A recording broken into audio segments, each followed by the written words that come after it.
If you've got the space and you don't want entirely something which is a formal green lawn, then you can do something like this. You can let the grass grow, you can let nature have a real go and take over to some extent and create this lovely grassy meadow.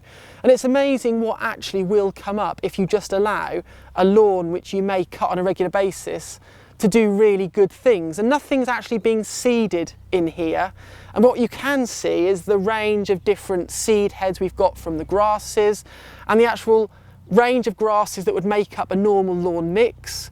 You'll see we've got some wonderful vetch in here, this lovely purple vetch which is seeding and it's lacing its way through. And if you get in closer, you'll see it's absolutely covered in bees, in bumblebees and honeybees. It's a lovely thing to have. We've also got some Oxeye Daisy in here, which is just finished, which has done really well. We've also got some different plantains in here, which are lovely for their various leaf sizes.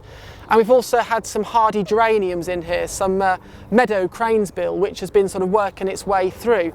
Now, you may not want to do this to your whole lawn, but if you've got the space, then just allowing a patch, even if it's only 2 meters square to do this, it's lovely. And you can keep nice, crisply mown edges around it and then let the rest of the grass just become this riot of long grass and wild flowers.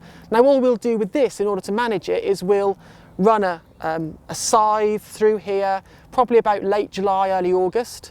And we'll cut it all to the ground. We'll leave the material to sit for a few days, allow any seeds to fall in and to fall back into that soil and that grass mix underneath, and then we'll rake off. Because the important thing is when you're doing something like this, it's all about reducing the fertility. And by allowing that material to sit and rot down, you're reintroducing nitrogen to the soil.